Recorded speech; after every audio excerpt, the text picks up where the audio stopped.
HighBridge, a division of Recorded Books, presents An Unholy Traffic, Slave Trading in the Civil War South, by Robert K. D. Colby. Read by James R. Cheatham. Introduction. On the afternoon of April 2nd, 1865, 50 bedraggled men, women, and children stumbled out of cells in Robert Lumpkin's Richmond, Virginia slave jail. Congregating in the prison yard, they furtively pooled their observations regarding the great events unfolding around them. For while their confinement obscured their vantage, something was clearly afoot. Over and above the normal hubbub of a city swollen by Confederate bureaucrats, military officials, and refugees, a new and growing tumult sounded. Wagons rumbled, locomotives whistled. Tramping feet and frantic shouting suggested that Richmond's entire populace had taken to the streets. Atop the noxious atmosphere of Lumpkin's Creek Bottom Jail, notorious within Virginia's black community as the Devil's Half-Acre, hung an acrid smoke tinged with niter, ammonia, and, ever so faintly, alcohol. As the enslaved eagerly discussed the meaning of these portents, Lumpkin threw open the gate leading from his jail onto Wall Street, an alley through Shockoe Bottom toward the landings, warehouses, and depots on the James River. Like its New York City counterpart, Richmond's Wall Street housed an array of speculators. Its traders, however, dealt in people rather than in stocks and bonds. Slave traders' offices and auction rooms lined the street, interspersed with those of the doctors, lawyers, and merchants who catered to them. Hotels grand and seedy housed their clientele, while jails like Lumpkin's confined the people in whom buyers and sellers came to transact. The business enslavers conducted there was so robust that even non-slaveholders watched the city's slave market for insight into the broader cotton economy. For as one observer had noted only a few years earlier, there is no slave market in the country, and probably not in the world, where the business is carried on so briskly as in Richmond. The names and backgrounds of the men and women assembled in Lumpkin's yard that day are lost to history, though enslavers' descriptions of others they hoped to confine there offer some clues. They included men like Lewis, a burly 24-year-old who, a few weeks earlier, an enslaver had sold to Greensboro, North Carolina. Lewis promptly fled, at which point his enslaver enlisted Lumpkin's aid in recapturing and jailing him. Others resembled Jane, whose enslaver hoped to imprison her after she vanished into the overcrowded capital. The packed facility probably also held black Union soldiers like Charles Dice, men captured in the battles for Richmond and exposed to sale by a Confederate state that denied their claims to freedom and manhood. Whatever their backgrounds, all those held in the Devil's Half-Acre were people rendered into property, incarcerated on an enslaver's whim, whether that enslaver be a private individual or the slaveholding state, and made available for purchase and sale.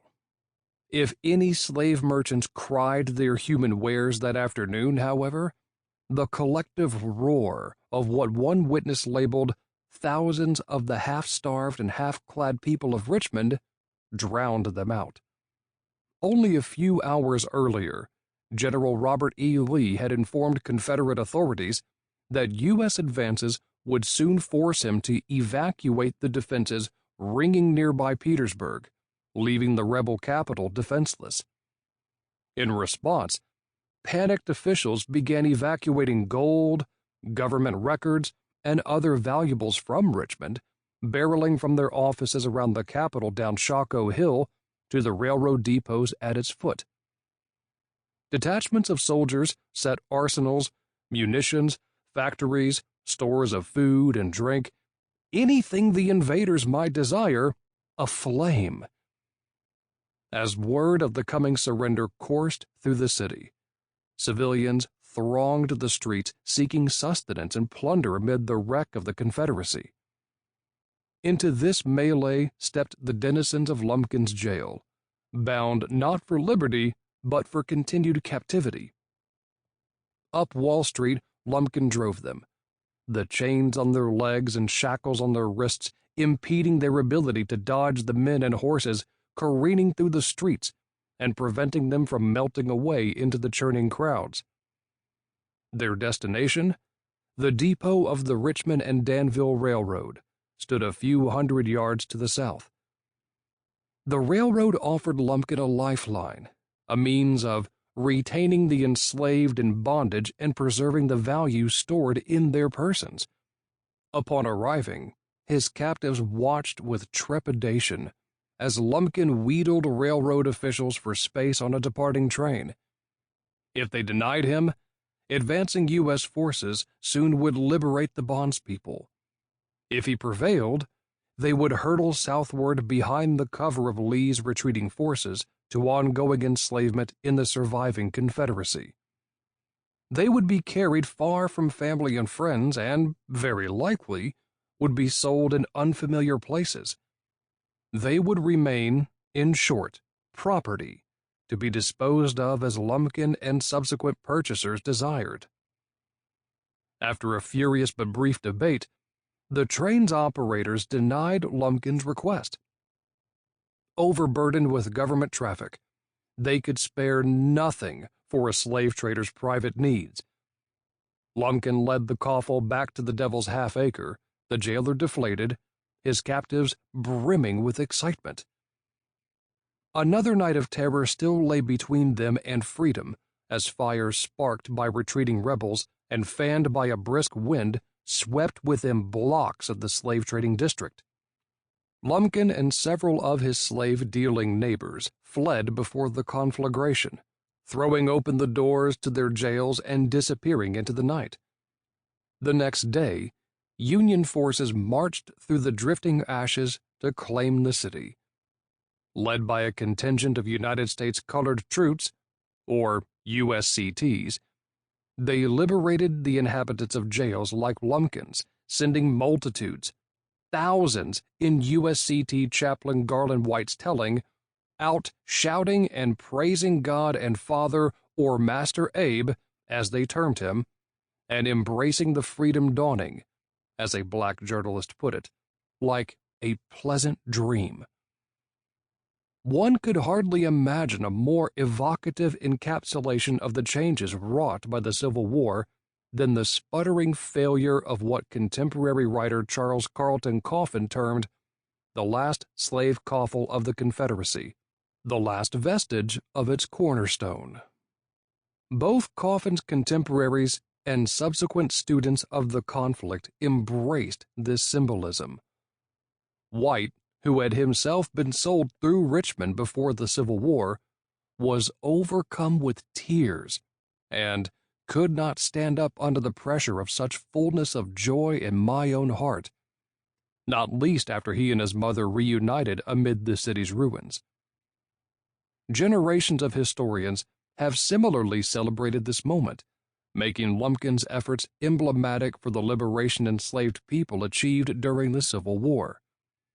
When Lumpkin sought to salvage the dozens of enslaved people held in his facility, however, he had no intention of their being either his or the Confederate State of America, CSA's, last coffle, much less a harbinger of slavery's demise. Rather, he hoped to preserve his chunk of the Confederacy's cornerstone, to continue chaining and selling people, and was foiled only when the new birth of freedom at last overtook slave capitalism. This last-ditch effort at human trafficking was the logical outcome of a life, a society, and a proto-nation defined by slavery. Nearly 60 in 1865, Robert Lumpkin had dedicated his adult years to the business of slavery. He entered the trade in the mid-1830s, and for more than a decade personally carried and shipped people from Virginia to the Deep South. In 1841, 43 of the captives who seized the slave ship Creole had been consigned to the vessel by Lumpkin, while a less remarkable 1849 venture profited him $3,370 on the sale of 28 men, women, and children. By the late 1840s, Lumpkin had largely transitioned from personally buying and selling people to facilitating others' slave dealing as a middleman in the wider world of slave commerce. His Shockoe Bottom complex became a major locus of Richmond's burgeoning traffic in humanity, a place where buyers and sellers met and haggled over human property, where enslavers incarcerated fugitives from bondage and people awaiting sale, where traders lodged before moving south, and where terrified enslaved men and women awaited their fates. All this left Lumpkin, in one observer's words, a good-natured fat man, professional-looking, always neatly dressed, and swinging a slender gold-headed cane. By the 1850s he resembled, said another, nothing so much as a prosperous physician, flaunting the respectability slave-dealing provided. Lumpkin acquired more than wealth and status through his work. Among the enslaved people who passed through his gates was a woman named Mary, whom Lumpkin bought at some point in the 1830s. In the ensuing decades, she became his sexual partner, the mother of his 5 children, and, ultimately, the heir to the portion of his slave-trading fortune that survived the war. Lumpkin had built an entire world, wealth, position, and family, on commerce in humanity. Small wonder, then, that he joined hundreds of thousands of Confederates in doing all they could to prevent the advent of a world without it. Robert Lumpkin's career traced the apex of 2.5 centuries of American slave trafficking. From the outset of colonization, settlers in British North America sold hundreds of thousands of people imported from Africa or the Caribbean in Atlantic seaports. By the time of the American Revolution, a rudimentary internal slave trade supplemented the transatlantic trade, allowing enslavers and traders to disseminate imported men and women into the backcountry. This internal slave trade boomed in the independent American Republic. Treaty and conquest opened native lands in the trans-Appalachian Southwest to American settlers at the very moment that Congress shuttered U.S. ports to the Atlantic slave trade and limited the available supply of enslaved laborers to those already in the country. Still more critically, cotton, a crop ideally suited to the soil and climate of the American South, simultaneously emerged as the world's premier industrial input. Surging global demand for cotton sent American slavers into a mad scramble for lands and for laborers to work them. Members of wealthy slaveholding families sometimes migrated, first to South Carolina and Georgia, then Alabama, Mississippi, Louisiana, and eventually Arkansas and Texas, with portions of their existing workforces in tow. Increasingly, however, enslaved people moved south and west in the hands of a growing class of professional slave traders, who sought the profits lodged in the margins between the prices available for people in the Upper South and in the Cotton Kingdom. As years passed, these traders developed intricate business partnerships, improved their access to American and Atlantic financial networks, and exploited the nation's expanding transportation and communication infrastructure to deal ever more people ever more efficiently. Between the Revolution and the Civil War, enslavers sold more than 500,000 people to traders who carried them from the Upper South to the Lower South. These sales devastated enslaved lives and communities, breaking up perhaps 1 in every 3 enslaved marriages and removing a parent from a similar proportion of enslaved households. The slave trade, moreover, ensnared far more people than those who endured the long journey south. For every person who made the trek to the Cotton Kingdom in the company of a slave trader, enslavers sold at least 1 more within a city, county, or state. Though the demographic and economic effects of these local sales register less clearly in the documentary record of slavery than do those of their long-distance cousins, they nevertheless rippled through enslaved people's lives. Sale, even at a few miles' distance, profoundly disrupted families and communities and injected hardship and uncertainty into their experiences. Thus, while the slave trade conjures images of coffles tramping steadily southward, the scope and influence of what we might term slave commerce, the sale, purchase, and exchange of people both interregionally and locally, had significantly broader effects. By the end of the antebellum period, the influence of this commerce in the enslaved not only defined the institution of slavery, but engaged virtually all denizens of the American South. By permitting enslavers to commodify and transfer laborers, it rejuvenated slavery in the United States and made cotton one of the nation's premier economic outputs. Its existence implicitly and explicitly created enormous wealth for enslavers. Not only did individual slaveholders and slave dealers sell thousands of people in return for millions of dollars annually, but the mere possibility of sale imbued each and every enslaved person with a price, a dollar figure derived from the estimated value he or she might produce through his or her labor and the birth of new generations of bonded workers. By 1860, enslavers valued the 4 million men, women, and children they held captive at a combined $3 billion. This staggering sum, which surpassed the total value of the nation's railroads, the capital held in its banks, and its growing industries, swelled as enslavers recirculated it as slave-backed loans, mortgages, and securities. While slave ownership grew increasingly concentrated in the hands of the wealthiest Southerners as the 1800s passed, as much as 30% of the South's white population remained directly invested in economic gains realized from slavery, with the remainder deriving non-monetary advantages from the less tangible privileges of race-based enslavement.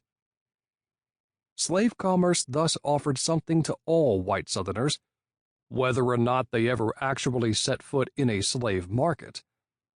Bondspeople fought constantly to nullify this commerce's effects, manipulating their sales to avoid brutal enslavers, keep families intact, and sometimes to negate them entirely.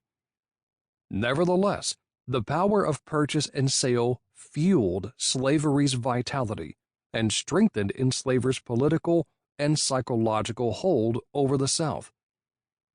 Historians of American slavery long downplayed the domestic slave trade's influence on the trajectory of the institution of slavery. Some considered it predominantly a figment of the abolitionist imagination, others a tragic but ultimately ancillary aspect of American bondage. Over the last 3 decades, however, historians have demonstrated slave commerce's centrality to the institution. They have broken new ground on its scope, scale, and significance, and placed it at the heart of the economic, cultural, and political landscape of the American South. They have revealed the trade's impact on the emergence of American capitalism, the deeply gendered nature of its operations, and its shattering effects on enslaved communities. As historian Walter Johnson, writing in the vanguard of these studies, argued, "The history of the antebellum South is the history of 2 million slave sales. If anything, Recent examinations of slave commerce and its myriad penumbra have only broadened the scope of that assertion. A significant subset of these sales, however, have long gone all but unnoticed, those that occurred during the Civil War. Scholars have overlooked them for reasons both epistemological and evidentiary. Recent histories of the trade in the enslaved have focused heavily on its role in the emergence of cotton capitalism.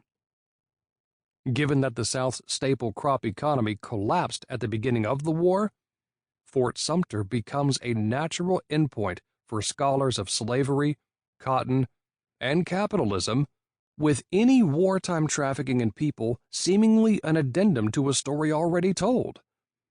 For historians of slavery and emancipation, meanwhile, the fact that African Americans continued to face the threat of sale amid the conflict troubles historical narratives that once emphasized the inexorable advance of freedom.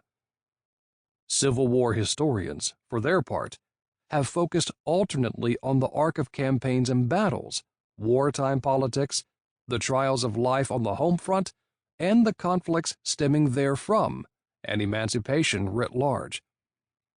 Glimpses of the slave trade appear in many of these studies, but the fragmentary nature of the evidence means that it predominates in none.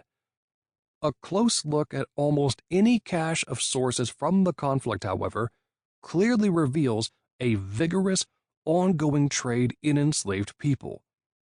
African Americans subjected to the trade relayed their experiences of sale to Union soldiers, government officials, and newspaper correspondents. Confederate soldiers and civilians debated the merits of acquiring or disposing of people as the market fluctuated and the war reshaped their lives. Periodicals scrutinized the state of the market in humanity and guessed at what its activity augured for the course of the conflict. In an offhand reference here or a vignette there, the slave trade appears in thousands of moments buried in hundreds of archives and reams of documents. Individually, they can easily be overlooked. Once one begins to see them, however, they are impossible to ignore. The mosaic cohering from these fragments shows that from Fort Sumter to, and in some cases beyond, Appomattox, enslavers bought and sold thousands of men, women, and children. How many people precisely suffered this fate during the Civil War is impossible to know for certain. Historians have traditionally relied on several sources to estimate the numbers of people subjected to the slave trade. These include demographic data drawn from census records, manifests detailing the shipment of enslaved people along the coasts, notarial and conveyance records from New Orleans recording the transfer of enslaved property, and accounts left by individual traders. Even when available, however, these sources permit only a rough assessment of the numbers of people bought and sold, unless confined to a very specific area. For a period as cataclysmic as the Civil War, however, these records are either absent or inapplicable. Not only did the 1870 census undercount the black population as a whole, but it occurred after a period of unprecedented African American movement. As one Tennessee official of the Bureau of Refugees, Freedmen, and Abandoned Lands, better known as the Freedmen's Bureau, noted, the colored population of his region had increased somewhat since the war, partially due to the fact that many of those who had been sold south before and during the war have since returned to their relatives and friends. Taken alongside the high level of non-commercial movement the war initiated, using the census to estimate the number of people moved via the wartime slave trade is impossible, especially at 5 years' remove from the conflict's end. Secession and the Union blockade of the CSA eliminated the coastwise traffic and the resulting need for manifests. while the slave trade all but ceased a year into the war in New Orleans, home to the most fastidiously kept records documenting human property. No trader's records survive that span more than half the conflict. The research on which this book rests uncovered formal documentation, bills of sale, receipts, conveyance records, and account books detailing more than 2,000 transactions in enslaved people. Anecdotal evidence, however, indicates that this is only the tip of the iceberg. One Mississippian claimed that he alone bought and sold hundreds of people, even to the surrender. Civil War enslavers almost certainly bought and sold several thousand people. No more precise figure can be given. Looking beyond the numbers of people sold and scrutinizing the survival of slave trafficking during the Civil War, the reasons underlying these thousands of transactions and their effects on the people bought and sold brings together several major threads in the study of the American past that often stand apart. Specifically, it provides avenues for simultaneously exploring the entwined histories of slavery and capitalism, the ways in which Americans experienced the Civil War, and the tangled unfolding of emancipation in the United States. In recent years, scholars of slave commerce have broken new ground in the study of slavery's ties to capitalism, demonstrating the significance of commodified human beings as laborers in the expanding Cotton Kingdom, as drivers behind the Industrial Revolution, and as commodified abstractions in Atlantic finance. But the system that Walter Johnson terms slave racial capitalism required more than simply lucrative markets for slave-produced commodities for its survival. It required a state and an ideology structured around the preservation of a form of property fully capable of rising up and destroying the society constructed around it. American slavery thus rested upon the twin pillars of economic profitability and active state support. Historians have focused predominantly on the former, but scrutinizing the wartime slave trade demonstrates the latter's outsized role. As economist Karl Polanyi has argued, bolstering trade and rendering human labor commodifiable demands significant government intervention. The domestic slave trade required the same, with local, state, and, to a lesser degree, national governments not only regulating slave commerce, but defending enslavers' right to property in man. States and localities surveilled virtually every aspect of enslaved life, including enslaved people's ability to assemble, read, engage in commerce, or worship. Slave patrols, sheriffs, magistrates, judges, and jails stood arrayed to ensure their subordination. While the Constitution contained latent anti-slavery potential, it long offered enslavers significant practical protections, from the Fugitive Slave Clause to the electoral bulwark embodied in the 3/5 Clause to the Fifth Amendment's defense of property rights. For much of the 19th century, therefore, slaveholders found ready allies in government in retaining their human property. Even though scholars of slavery have conceded the state's role in regulating trade, coercing markets, expropriating, surveying, and selling indigenous lands, and suppressing slave revolts, they do so with an emphasis on the emergence of cotton capitalism. With the Cotton Kingdom accomplished, the state fades from view and market forces assume explanatory power. A close look at the wartime slave trade recenters the essential role of the state in enabling transactions in man. Though the cotton complex collapsed during the Civil War, thanks to a financial panic and Union blockade, Confederates nevertheless bought and sold thousands of people on the assumption that the Confederate state could and would perpetuate their right to hold them as property. For most of the war, in most of the Confederacy, This proved to be a sound bet. Wherever the CS... Sample complete. Ready to continue?